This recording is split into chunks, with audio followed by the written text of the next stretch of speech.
Let me see, is it time? It's about to be.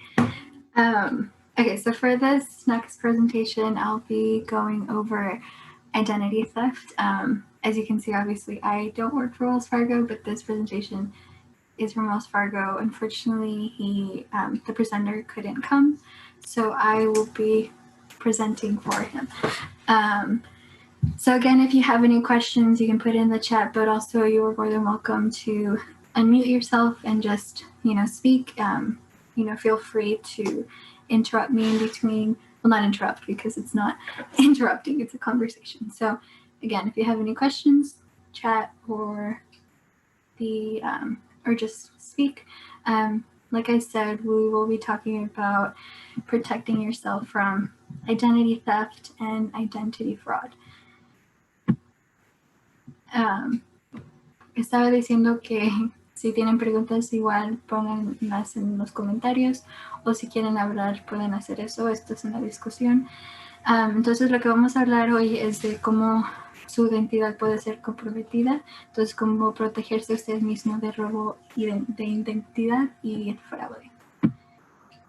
So what we'll talk about today is how your identity can be compromised, ways to protect your information, and what you can do if you experience identity theft or fraud.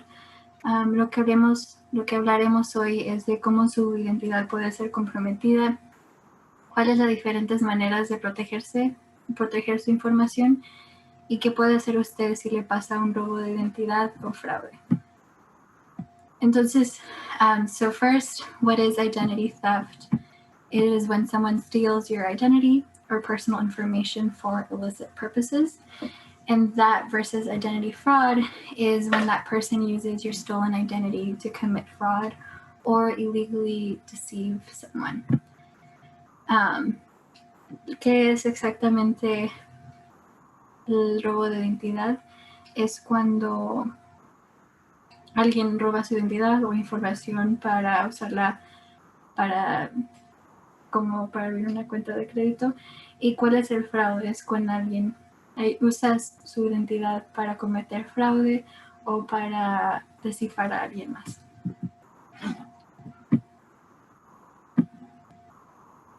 So what are those different signs of identity theft or fraud? ¿Cuáles son las diferentes señas de fraude o robo de identidad?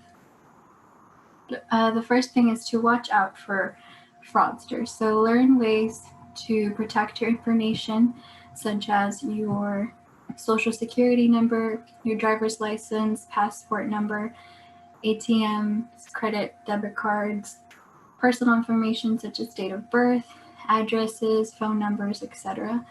And you can watch out for fraud through email, so phishing and farming, so spam, mail theft, so directly stealing your mail, credit card fraud, stealing information through social networks, malware, or data breaches. Entonces, ¿cómo puede usted, cuáles son las diferentes maneras que puede aprender de proteger su información? Entonces, ¿cuál es esa información? Su número de seguro social, su licencia de manejo, número de pasaporte, su tarjeta de débito, tarjeta de crédito, información personal como la fecha de nacimiento, dirección, número de teléfono, etc. Y cómo pueden agarrar esta información puede ser por correo electrónico, por spam, por robando su correo, por el fraude de tarjetas de crédito. También pueden agarrar su información con diferentes páginas sociales como por Facebook. Y también si roban la información de su empleador, cosas así. So first, and like I said, this is a discussion, so please feel free to unmute yourself and discuss. First thing is we want to look at this email, and I will try to zoom in a little bit, and I want you guys to tell me what's wrong with this email. Do you see anything that looks fishy? Okay, I'm not able to zoom in, but I hope everyone can see it well. Feel free to, like I said, unmute yourself, or you can put it in the chat. When you look at this email, what are some signs that you can see of fraud? of it looking a little fishy. The fact that, can you hear me? Yes. The fact that under right when it say it's from Wells Fargo, that don't seem like a Wells Fargo email. Exactly. So it says from Wells Fargo and then mail to cpaw at Kupu or something like that. So the email address itself looks a little fishy. What else? Anybody else? When it says Dear Wells Fargo member, Exactly. I don't know. Yeah, so there's they spelled the name of the company wrong, their supposed company, right? So Dear Wells Fargo member. That's anything else that you can see? There's no date on it to say when it was sent. Right. Anything else?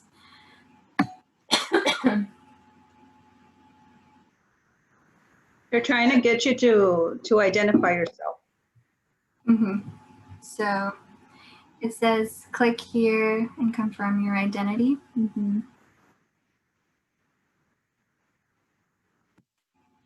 Okay, so you guys found most of them. So yes, first would be the strange link. The email address is strange. They misspelled the company name.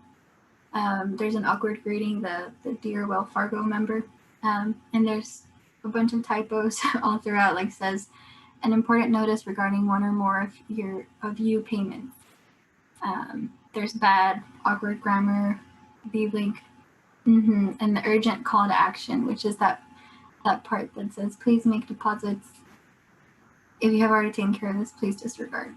So these are the type of signs that you can look for when you receive an email like this, to always be aware and to read it carefully. And if anything, the best thing to do would be to just directly call your bank, because they will let you know, don't click anything, don't reply to it, but just call your bank and they can, tell you if this is correct, if you're meant to receive this notice. Entonces, lo primero que estaba hablando es de que está mal con este correo electrónico. Lo primero es que hay muchos errores gramáticos por todo el email. La dirección, no sé si ven por acá arriba, dice de quién es este correo. Entonces es un correo,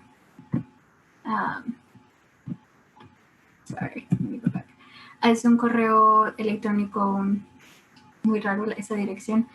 Y también tiene un saludo raro. Entonces, lo que estaba diciendo, que lo mejor que podrían hacer para no caer en estas trampas es llamar directamente a su banco, porque ellos van a hablar con ustedes y decirles, les pueden mandar ese correo y enseñarles exactamente qué les llegó, y ellos les pueden decir si esto es fraude o si de veras ellos mandaron este correo. So what are ways that you can help keep your mail safe? Have your name and address removed from the phone book. So have yourself unlisted. Maybe install a lock on your mailbox if it doesn't already have one.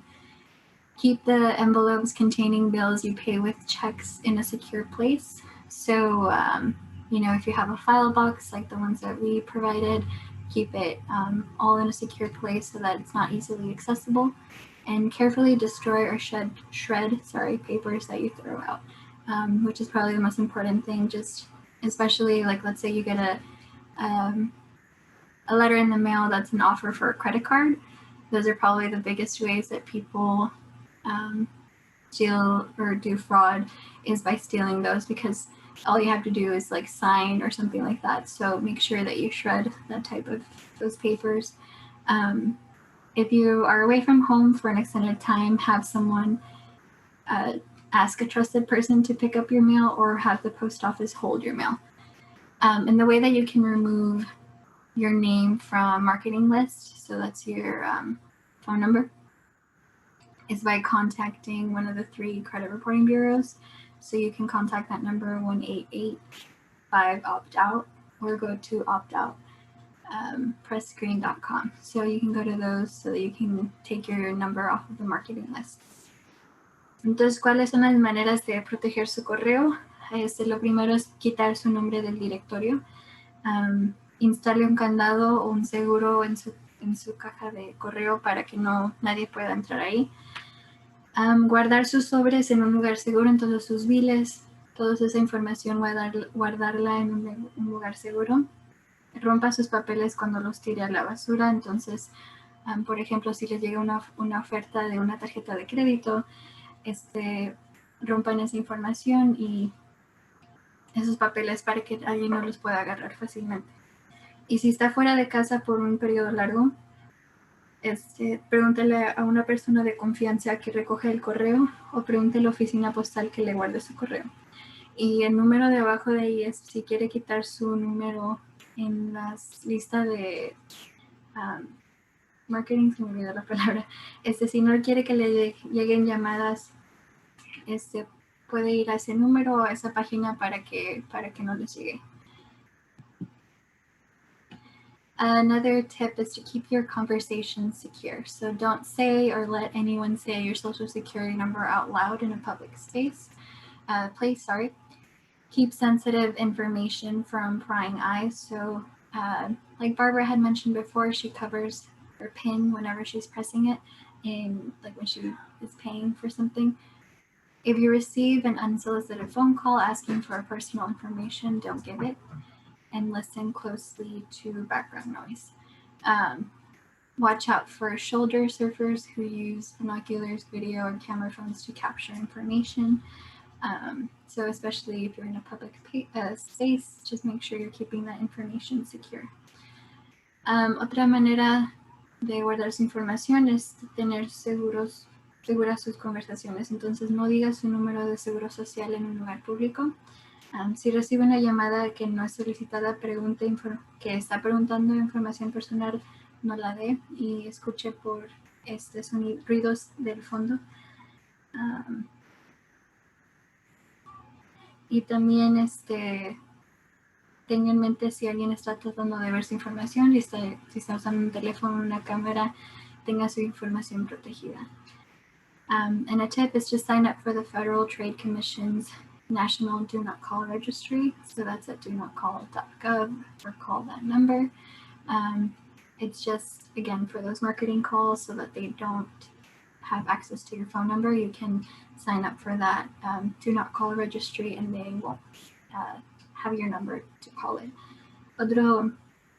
Otra cosa que usted puede hacer es para que no le llamen en su teléfono, para que no tengan su número de teléfono, puede poner su nombre en esa lista de que no llamen, entonces van a esa página de web o pueden llamar a ese número para poner eso. Does anybody have any questions so far? Okay. Check your knowledge. Card not present. CNP transaction fraud decreased in 2017 due to the chip technology. So the CNPs that can charges be done over the phone or online using that CNP? Is it true or false? Can you use the chip to do charges over the phone or online? Does anybody know? False. That is correct. So you cannot use the chip for online purchases, but you can use it. And I think now it's very common for most, when you're doing debit transactions, they only accept the chip because it's harder to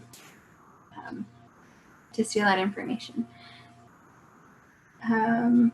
Desde que instalaron el chip en las tarjetas de fraude, el fraude se ha reducido, y eso es falso. So sorry. What's false is that the fraud hasn't decreased since chip technology has started.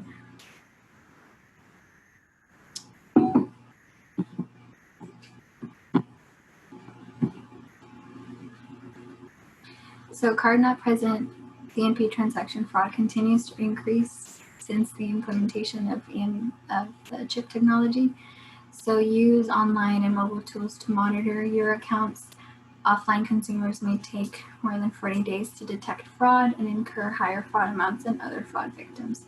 So unfortunately, fraud in the US continues to grow even with the implementation of chip technology. So the best thing that you can do is to be consistently checking your account. So personally, I use Chase, and I just use the mobile app to check my account on a regular basis, just to make sure that there isn't a charge on there that doesn't look familiar, or anything like that. Lo que está diciendo es que desde que se instalaron el chip en las tarjetas, el fraude no se ha reducido. Lamentablemente el fraude sigue creciendo en Estados Unidos, no importa que se ha usado ese chip. Entonces lo mejor que se puede hacer es checar normalmente su cuenta de banco para ver si no hay cuentas o diferentes cosas que usted no reconoce. Es lo mejor que puede hacer.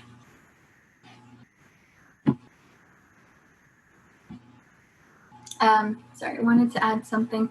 I personally, like I said, I use Chase, and so I have had two different instances where one was from a gas station.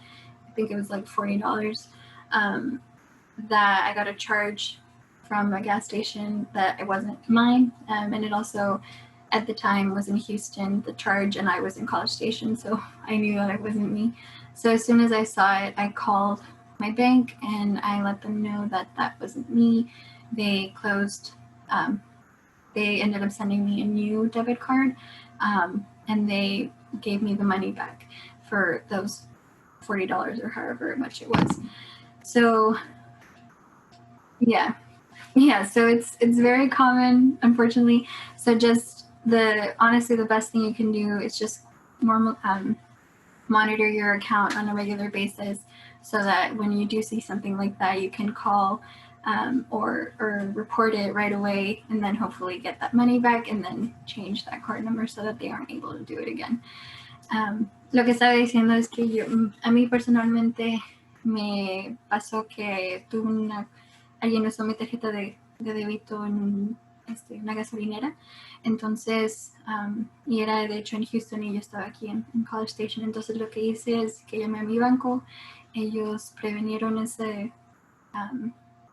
transacción y cambiaron mi número de tarjeta y me dieron ese dinero de regreso. Entonces lo mejor que puede hacer es monitorear sus cuentas para asegurar si algo como eso pase, que lo pueda prevenir inmediatamente. Does anybody want to share their experience or anything like that? Maybe something that they have gone through or anything like that? Maybe any tips? That happened to me in Sam's Club here in some markets. They supposedly charge like $45, and that day I only spent $25. And I had to call Sam's Club and the bank. Some mistake. I don't know what happened, but they give me my money back too. Yeah, that's good. Ella está diciendo que, bueno, no sé si te lo quiero decir en español. Sí. Oh, que estuve en Sam's Club y hice una compra de 25 y me hicieron un cargo de 45. Y tuve que estar hablando con Sam's Club y el banco hasta que me devolvieron el dinero. Pero por alguna razón cobraron de más, no sé por qué. Okay. Next is another tip is to use caution on social networks. So be careful with what you choose to share and with whom. Fraudsters can use these sites to access addresses, dates of birth, even your mother's maiden name or your daily schedule. So some tips to do is to use privacy settings to control who can access your information. Monitor what you post on your profile. Accept friend requests only from people that you know. Use secure Wi-Fi networks because public Wi-Fi networks like from McDonald's or Starbucks or whatever can easily be hacked. Set your sign-on to use additional ID besides username and password if you have the option. So a lot of days now, bank accounts, they have to, there's maybe like a PIN that you also have to put in, or mine, for example, uses the Face ID thing. So if it's available where you have the additional sign-on to use those accounts, I would suggest to add those. Don't post addresses, phone numbers, or other identifying personal information on social networks. Don't post anything you wouldn't want publicized in the news, is what they suggest. Hang on to accounts that you aren't using anymore, and don't hang on to accounts you aren't using anymore. Don't advertise when you won't be home, and don't use unsecured, untrusted, open, or free Wi-Fi networks. Usando las redes sociales, tenga cuidado con quien decide compartir su información. Entonces, use cuidado con lo que ponga en su perfil. Solo acepte solicitudes de las personas que usted conozca. Use conexiones seguras de Wi-Fi. Y lo que no pongan información personal como dirección, número de teléfono en sus diferentes páginas. No guarden las cuentas que no usen. Mejor es borrarlas. Y no diga sí que no va a estar en casa. Malware can disrupt your computer or expose your information. So malware is malicious software, and that can get installed on your computer if you click on a link. So for example, in the email that we looked at previously, it had a link where it said to verify information. That could be a malware link that it's in a phishing email, that when you click on it, it'll install this on your computer and hack your information. So that can also be on an infected web ad, and then with anything infected. The tip is that 71% of malware is delivered via phishing emails. So don't click on links on emails that look fishy unless you know exactly who it's coming from, where it is. Just don't click on those links. Defensa contra el internet, use software que la mayoría de este fraude, que es con lo que se llama malware, es que se puede instalar a su computadora cuando está haciendo clic en los diferentes correos electrónicos, como el que vimos antes, de que querían que verificaran su información. Nunca hagan clic en nada de eso, nunca instalen ninguna de esas cosas porque puede infectar su computadora. Y la mayoría de esos diferentes malware se instalan con esos correos electrónicos, entonces no hagan clic. Es el tip más grande. So what are ways to protect your information? And how can you just defend yourself online? So shield your computer with firewalls and up-to-date software. Keep personal information off social networking sites, as we already talked about. Ignore or delete emails urging you to click on a link to verify account information. Create tough-to-crack passwords. Don't let financial programs or websites auto-save your passwords. Connect to your financial accounts only from your own computer or using secure Wi-Fi locations. Don't use a debit card for online shopping. Use a credit card, just because it's easier to, if your credit card gets hacked, it's easier for you to resolve that sometimes. Opt out of receiving unsolicited emails by registering at dmachoice.org. And the SN HTTPS web address indicates that information will be secured, encrypted, making it harder for a thief to capture your information. ¿Cuál es la defensa en el internet? Es usar software que es actualizado, no compartir su información personal por sitios de web o cosas así. Usa una contraseña que es difícil de adivinar, entonces una contraseña que es difícil. No deje que la página guarde su contraseña y no se use una tarjeta de débito, use la tarjeta de crédito cuando hay compras electrónicas.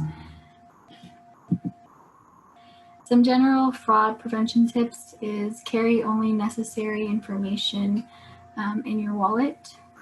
Make photocopies of vital information and store securely. Only provide your social security number or other personal information if absolutely necessary. Lock all devices with a password, so like your phone, computer, iPad, things like that. Shred papers containing personal information or financial information. Promptly retrieve incoming email from your home mailbox. Place outgoing mail in the U.S. Postal Service mailbox. Know your billing and statement cycles.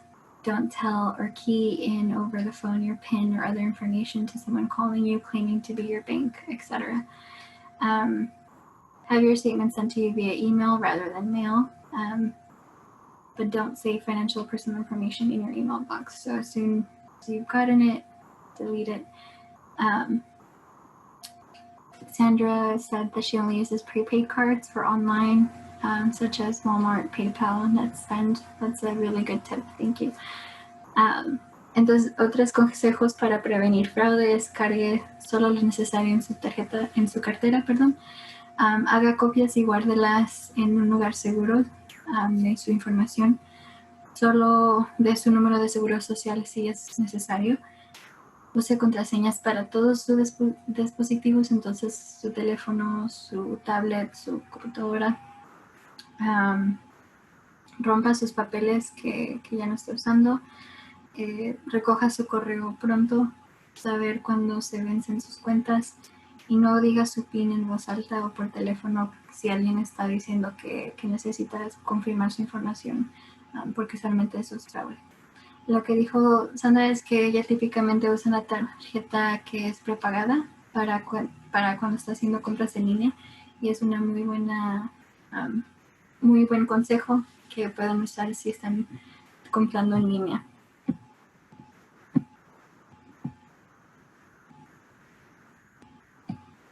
So, data security breaches. In 2017, there were 1,293 data breaches, compromising 174 million records, an increase of 45% over prior year, the highest ever. And so here's some actions you may consider taking. Check your credit report at annualcreditreport.com.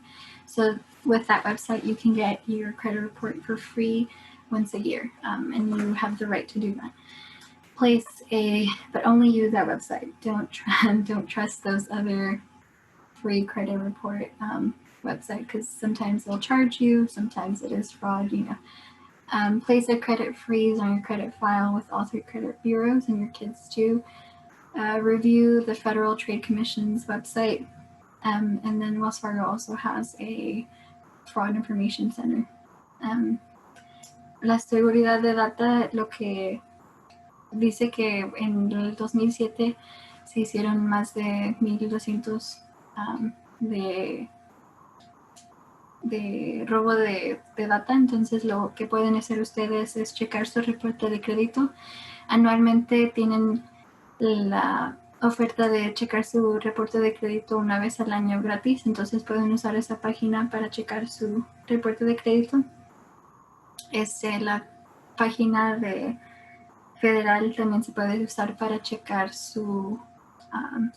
cuáles son las reglas, y también Wells Fargo tiene una página que pueden usar para checar si tienen fraude, qué es lo que pueden hacer.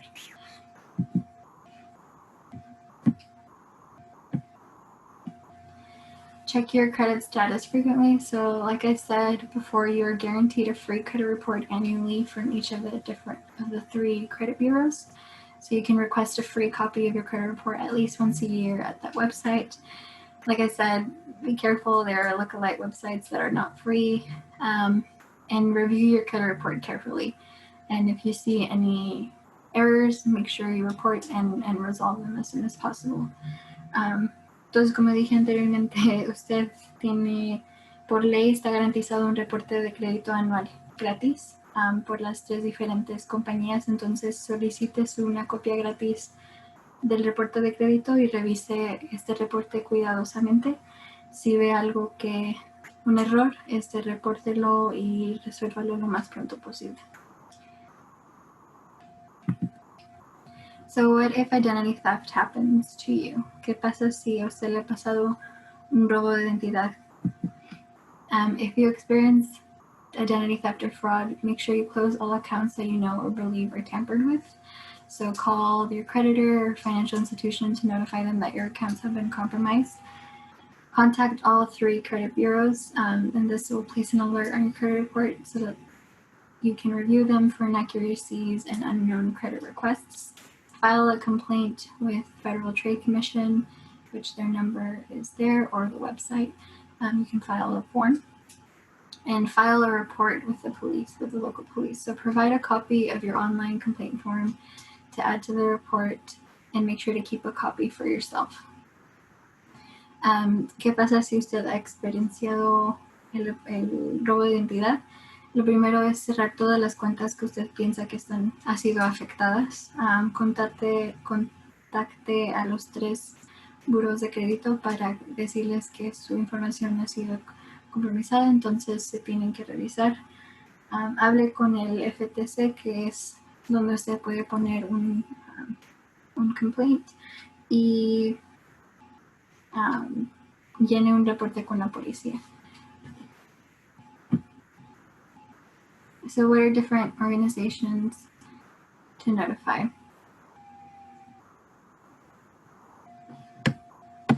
So the different organizations would be credit companies are TransUnion, Experian, Equifax.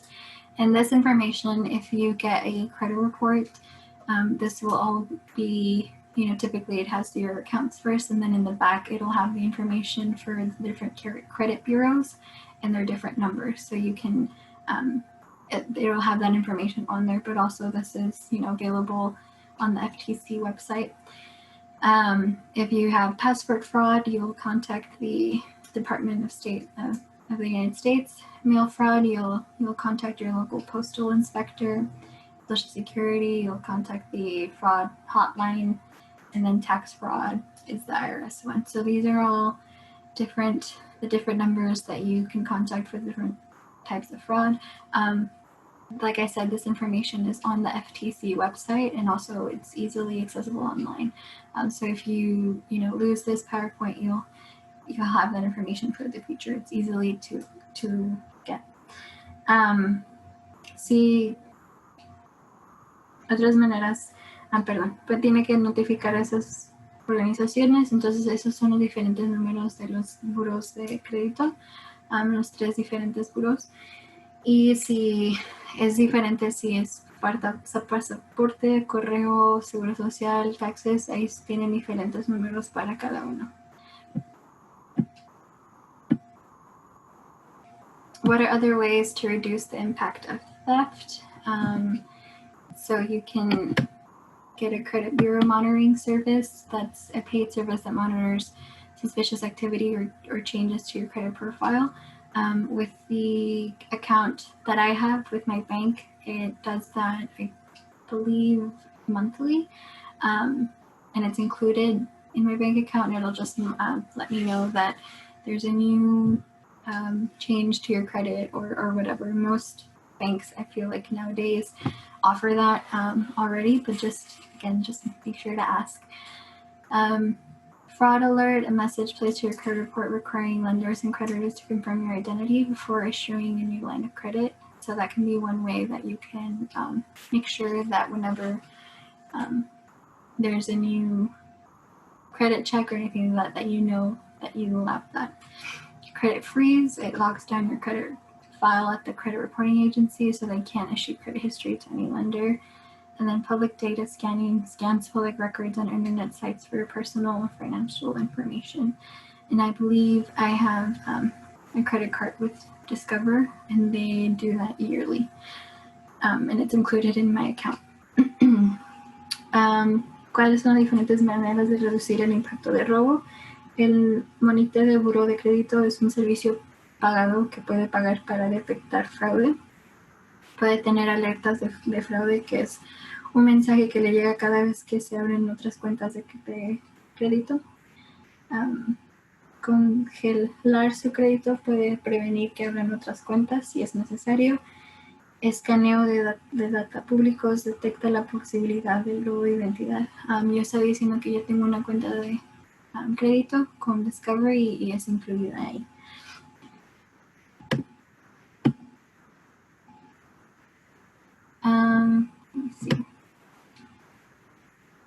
I'm just looking at the chat.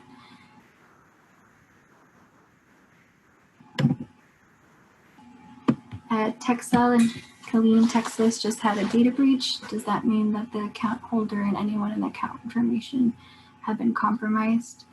I'm gonna be honest, I haven't heard about that, so I'm not exactly sure. But I can look into it and let you guys know next week.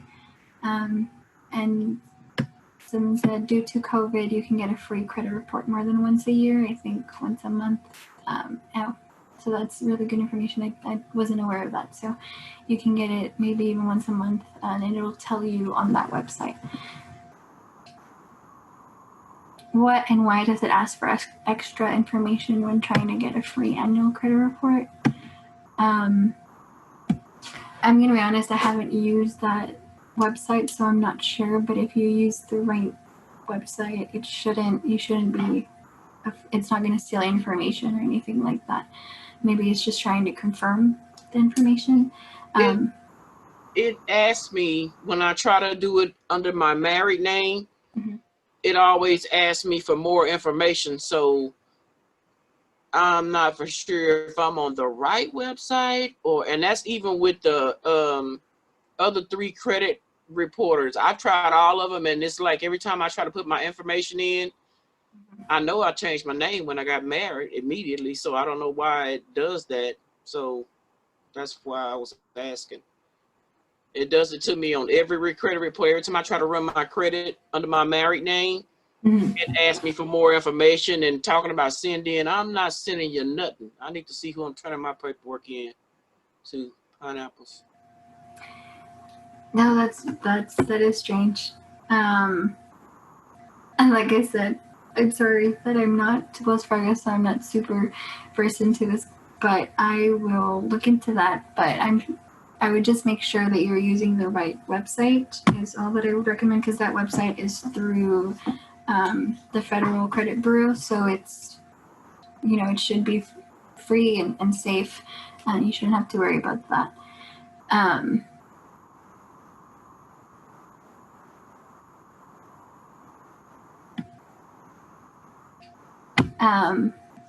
I believe, okay, so these are just resources that Wells Fargo included that they have, but like I said, I personally have Chase, and this is not, an ad or anything like that. You use whatever bank that you want to use, but this is just their information and tips that they have, articles that they may have, and these are all free to use. So even if you don't have a Wells Fargo account, you can still access this information. But there's just different resources that you can look into. Estaba diciendo que estas son diferentes páginas que Wells Fargo ofrece, que que habla más de la identidad, de cómo proteger su información y diferentes tips. Lo que estaba diciendo es que este no es un comercial, no estamos diciendo que tienen que usar Wells Fargo o nada así, pero es información gratis que ustedes pueden obtener. So that will be all. So sorry, let me stop sharing. Does anybody have any questions or comments or anything that they would like to discuss? Looks like we finished a little bit early today, which is good. So any other questions or any comments? Maybe have any of you had to deal with this? I hope not.